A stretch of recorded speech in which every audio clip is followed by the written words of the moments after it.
आज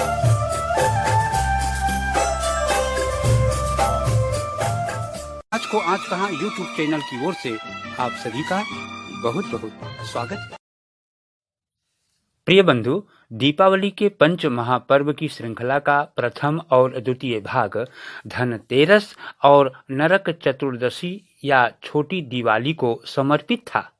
यदि इसे अभी तक नहीं देखा है तो अवश्य देखिए।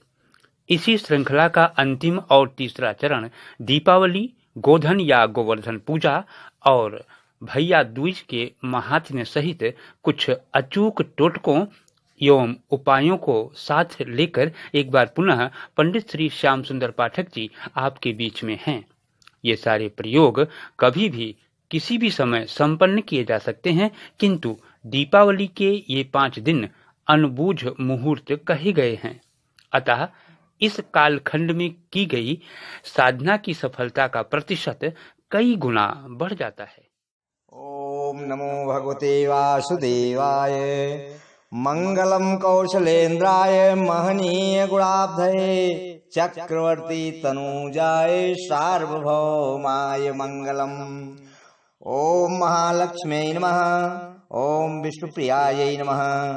ओम धनप्रदायै नमो नमः। ओम विश्वजनन्यै नमो नमः। जय मां महालक्ष्मी। नमस्कार प्रिय बंधुओं, नरक चतुर्दशी के बाद पंच पर्वों की श्रृंखला में नाम आता है दीपावली के महापर्व दीपोत्सव का। ज्योति से ज्योति जलाने का उत्सव, अंधकार में प्रकाश फैलाने का उत्सव, ज्ञान से अज्ञान पर विजय प्राप्त करने का उत्सव। इसकी एक नहीं कई कई कथाएं प्रचलित हैं। सतयुग से लेकर चल रहे इस कलयुग तक की कथाओं को हमने इस वीडियो में बड़े परिश्रम से शोध करके रखा है। प्रिय दोस्तों, आप बने रहिए हमारे साथ और पुण्य फलदायी इस कथा को श्रवण कर अपने अतीत से सीख लीजिए। शास्त्रों के अनुसार कुल 4 युग बताए गए हैं: सतयुग, त्रेता युग, द्वापर युग और कलयुग। कथा की शुरुआत करते हैं सतयुग की इस पहली पावन कथा से। अमृत प्राप्ति की कामना लिए देवताओं और असुरों के संयुक्त प्रयास से किए जा रहे समुद्र मंथन के समय कार्तिक मास की अमावस्या को 14 रत्नों में से एक रत्न सुख समृद्धि की आदि देवी मां लक्ष्मी का प्राकट्य हुआ था, जिन्होंने इसी महाकाल रात्रि में त्रिदेवों में श्रेष्ठ भगवान विष्णु का वर्ण किया था और विष्णु प्रिया कहलाईं। तीनों लोकों में खुशी की लहर दौड़ गई। सभी ने दीप जलाकर एक दूसरे को बधाई दी और खुशियां मनाई। तभी से आज तक दीपोत्सव की यह सनातनी परंपरा चली आ रही है। दीपोत्सव की एक और प्रेरणादायी कथा विष्णु भक्त दैत्यराज बलि से जुड़ी है। जब राजा बलि ने 100 अश्वमेध यज्ञ का संकल्प लिया, तब स्वर्गाधिपति देवराज इंद्र को अपने सिंहासन के जाने की चिंता सताने लगी। वे घबराए हुए भगवान विष्णु के पास गए। लक्ष्मीपति भगवान विष्णु ने उन्हें अभय देकर वापस किया। इधर बलि ने 99 अश्वमेध पूर्ण कर जब 100वें में प्रवेश किया, तब भगवान नारायण वामन रूप में राजा बलि के पास गए। उन्हें वचनबद्ध कर 3 पग जमीन दान में मांग ली। वामन भगवान ने एक पग से सारी धरती, दूसरे पग से संपूर्ण आकाश और तीसरे पग से उसका पूरा शरीर नाप लिया। तत्पश्चात अपने परम भक्त राजा बलि की दानशीलता और वचनबद्धता से प्रसन्न होकर वामन भगवान ने विष्णु रूप में प्रकट हो उससे वर मांगने को कहा। तब दैत्यराज बलि ने यह वरदान मांगा कि हे प्रभु, कार्तिक मास की त्रयोदशी से अमावस्या तक अर्थात 3 दिन धरती पर मेरा ही साम्राज्य हो। इन 3 दिनों में जो भी महालक्ष्मी की पूजा करे, उसके घर में आप और लक्ष्मी दोनों का वास हो। मांगे गए इस जनहितकारी वरदान को देकर भगवान नारायण अंतर ध्यान हो जाते हैं। सतयुग की इन दो कथाओं के बाद एक कथा त्रेता युग में अवतरित भगवान मर्यादा पुरुषोत्तम श्री राम की है। 14 वर्ष के अनेकों कष्टों एवं झंझावातों को झेलते हुए रावण का वध कर और विभीषण को लंका का राज्य देकर प्रभु श्री राम का अयोध्यापुरी में इसी अमावस्या तिथि के आगमन पर नगरवासियों ने घर घर, गली गली, मोहल्ले मोहल्ले में दीप जलाकर मर्यादा पुरुषोत्तम भगवान श्री राम के स्वागत में जो अपनी खुशी का आनंद का इजहार किया था, कालांतर में दीपावली के नाम से सुविख्यात हुआ।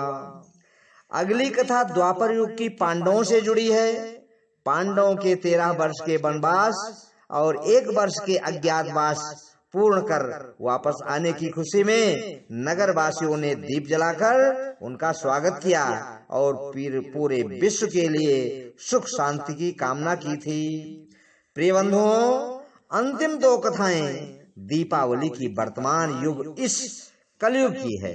पहली कथा जैन धर्म के 24वें और अंतिम तीर्थंकर भगवान महावीर स्वामी जी से जुड़ी है, जिनका इसी कार्तिक मास की अमावस्या तिथि की महाकाल रात्रि में महानिर्वाण हुआ था और इसी महानिशा में महावीर स्वामी के प्रमुख गणधर गौतम स्वामी को कैवल्य की प्राप्ति हुई थी। यही कारण है कि जैन मतावलंबी इस दिन को दीपोत्सव के रूप में मनाते चले आ रहे हैं। अगली और अंतिम कथा सिख समुदाय से है। जब मुगल बादशाह जहांगीर ने 12,000 से अधिक राजाओं और महाराजाओं को बंदी बनाकर अपने ग्वालियर के किले में कैद कर रखा था और उन्हें कठिन अमानवीय यातनाएं दे रहा था, तब उस समय सिखों के 6वें गुरु परम पूज्य हरगोविंद सिंह जी ने अपनी बुद्धिमत्ता, सूझबूझ और पराक्रम के बल पर उन बंदी राजाओं महाराजाओं को इसी कार्तिक अमावस्या तिथि को जहांगीर के चंगुल से मुक्त कराया था।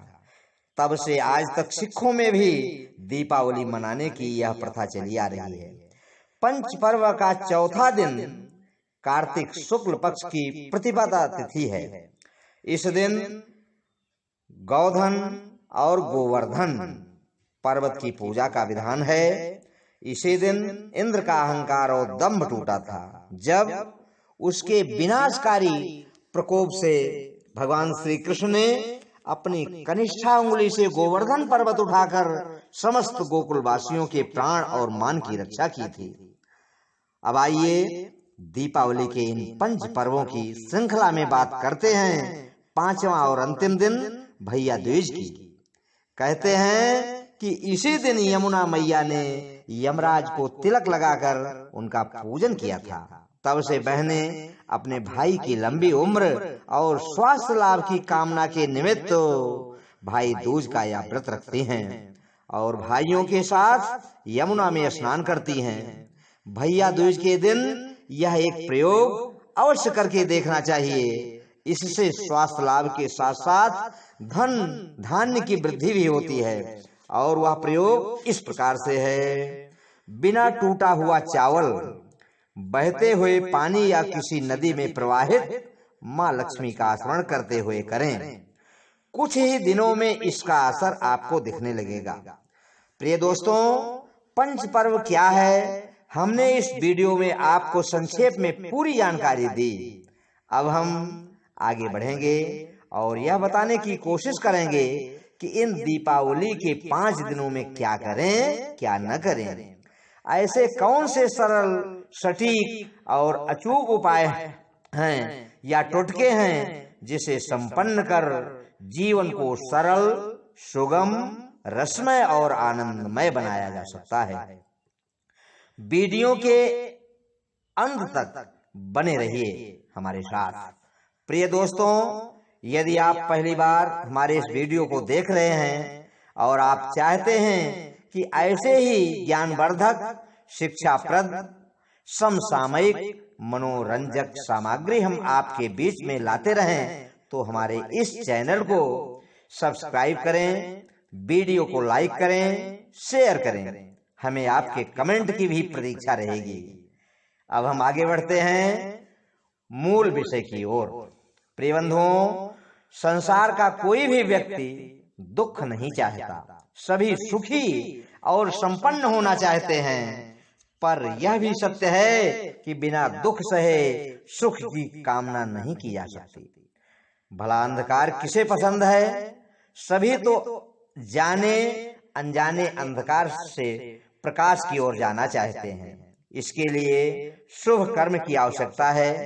दीपावली यही सीख देती है। कोरोना जैसी वैश्विक महामारी ने भी तो हमें यही सीख दी है। नहीं सीख पाए तो किसका दोष है? साफ सफाई स्वच्छता का ध्यान न रखना, सुबह देर तक अकारण सोते रहना, शाम को या गोधूली बेला में निद्रा मग्न हो जाना, मांस मदिरा का सेवन करना, अपने बड़ों या छोटों का अनादर या अपमान करना, बात बात पर क्रोध करना, रोगी दीन दुखी जरूरतमंद को नजरअंदाज करना, ये कुछ ऐसे अशुभ कर्म हैं जिससे माँ लक्ष्मी रुष्ट हो जाती हैं और व्यक्ति उनके कोप का भाजन बन जाता है। घर परिवार में रोग, शोक और दरिद्रता अपना स्थान बना लेती है। अतः इन 5 दिनों में इन सभी अशुभ कर्मों से बचना चाहिए। मेरे विचार से इन दिनों में ही क्यों सदा सदा के लिए इनका परित्याग कर देना चाहिए। अब मैं स्वयं या दूसरों के द्वारा आजमाए हुए उन अचूक, अनुभूत, सरल, सहज उपायों या टोटकों के विषय में बताने जा रहा हूँ, जिसका प्रयोग कर कोई भी व्यक्ति लाभ उठा सकता है। पर उससे पहले यह स्पष्ट कर देना चाहता हूँ कि यह मानव शरीर पृथ्वी, जल, अग्नि, हवा और आकाश से मिलकर बना है। बिना इसके इसे साकार रूप में दिखलाई पड़ना संभव नहीं है। इन्हीं पंच तत्वों से तालमेल, सामंजस्य स्थापित कर अपने जीवन मार्ग पर चलते हुए परम लक्ष्य को प्राप्त कर लेने का नाम ही साधना है। फिर चाहे वह साधना मंत्र, तंत्र, यंत्र को ही या फिर किसी टोने टोटके की हो। हमारे ऋषियों, मुनियों, मनीषियों, साधु संतों, परा मनोवैज्ञानिकों के द्वारा इस विषय पर निरंतर अध्ययन, शोध व प्रयोग होते और होते रहेंगे। प्रिय दोस्तों, दीपावली अपने आप में एक सिद्ध मुहूर्त है। इस दिन की गई प्रत्येक साधना या प्रयोग सिद्ध होता ही है। दीपावली की सुबह एक मुट्ठी काला तिल लेकर परिवार के सभी सदस्यों के सिर 7 बार घड़ी की सुई की उल्टी दिशा में घुमाकर घर के उत्तर दिशा में फेंक दे। इस टोटके से नकारात्मक शक्तियों का शमन और पितृ दोषों में शांति आकर धन धान्य की वृद्धि होती है। दीपावली की शाम रसोई घर में जो भोजन बने एक पत्तल में परोसकर मिट्टी के पात्र में जल लेकर किसी बबूल के वृक्ष के नीचे रखकर पितृ शांति की प्रार्थना करके घर आकर हाथ पांव धो लें। इससे भी पितरों के साथ साथ मां लक्ष्मी की कृपा प्राप्त होती है। गृह कलह की शांति के लिए एक प्रयोग यह भी करके देखें। दीपावली के दिन श्री गणेश, मां लक्ष्मी और श्री कुबेर की पूजा करने के पहले पहली हथेली में 3 और दूसरी हथेली में 4 काली हल्दी लेकर दोनों आंखें बंद कर परिवार में सुख शांति की प्रार्थना करें और फिर किसी चौराहे या सुनसान निर्जन स्थान पर ओम फट इस मंत्र का उच्चारण करते हुए रखावें।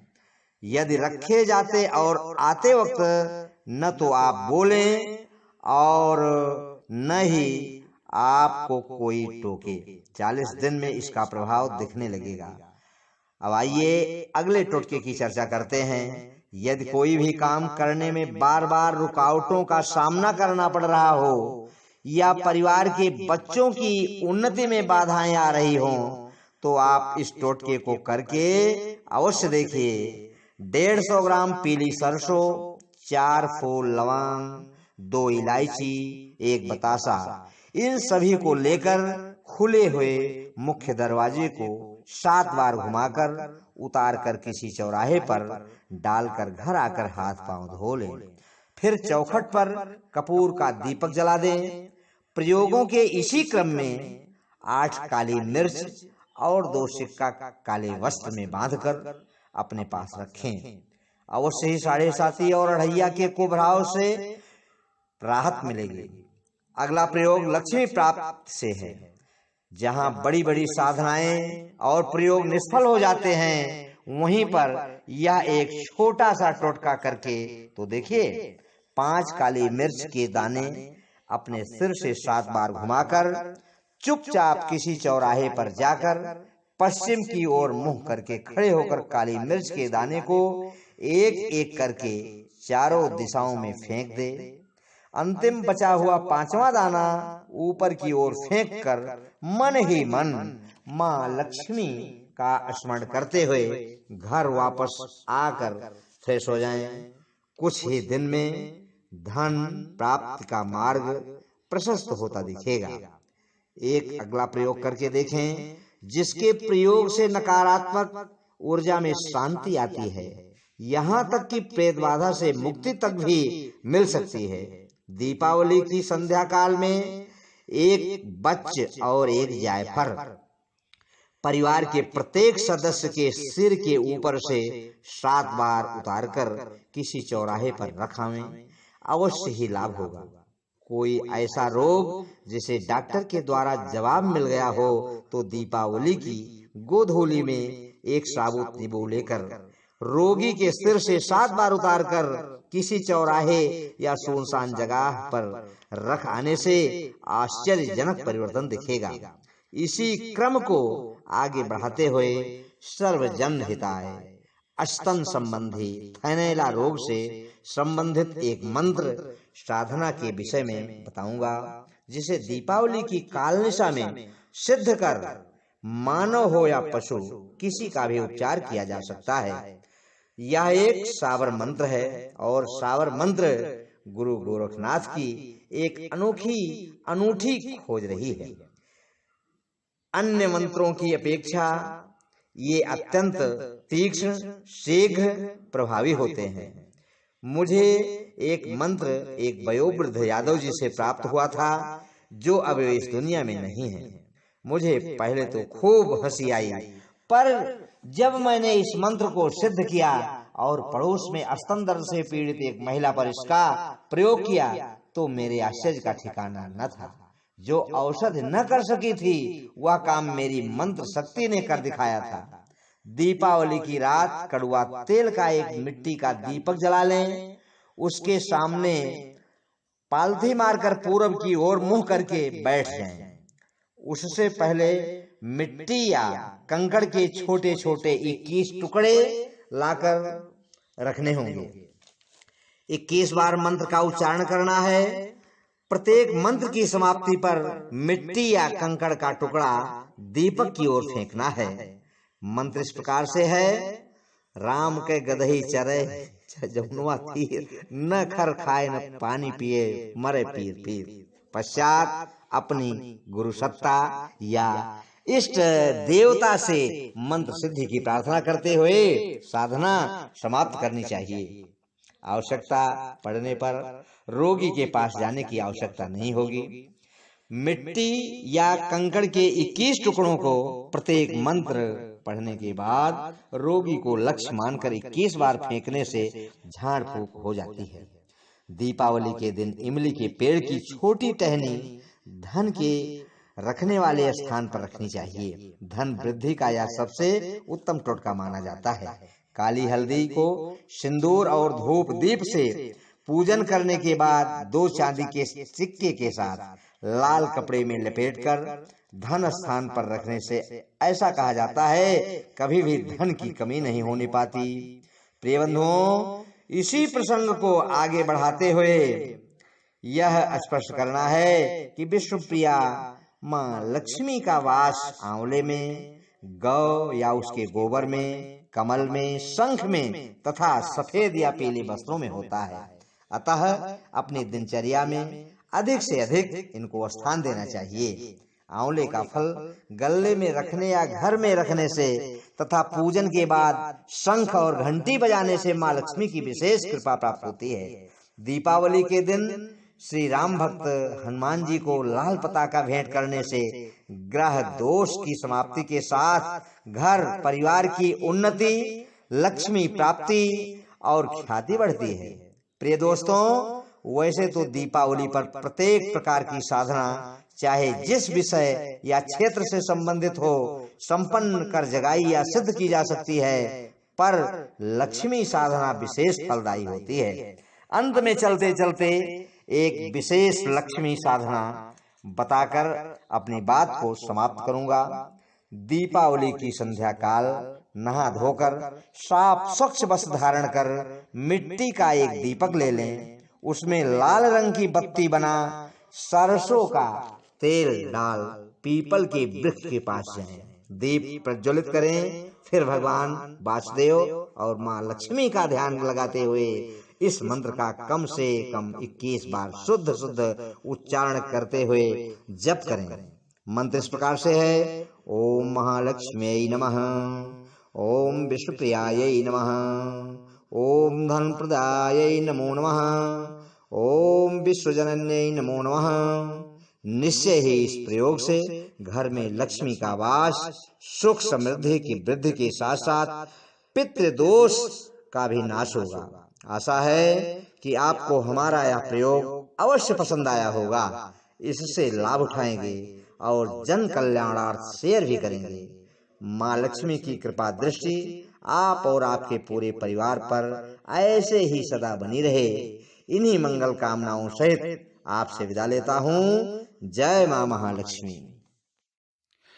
यह तो थे पंडित श्री श्याम सुंदर पाठक जी। आशा है आपको हमारा यह वीडियो अवश्य पसंद आया होगा। अंत में हर बार की तरह इस बार भी याद दिलाना चाहूंगा कि कोरोना का संकट अभी टला नहीं है। तीसरी लहर की आशंका बलवती होती जा रही है, अतः भीड़ भाड़ वाली जगह से बचिएगा, मास्क का और साफ सफाई का पूरा ध्यान रखिएगा। फिर मुलाकात होगी, तब तक के लिए जय माँ महालक्ष्मी। नमस्कार। जय हिंद।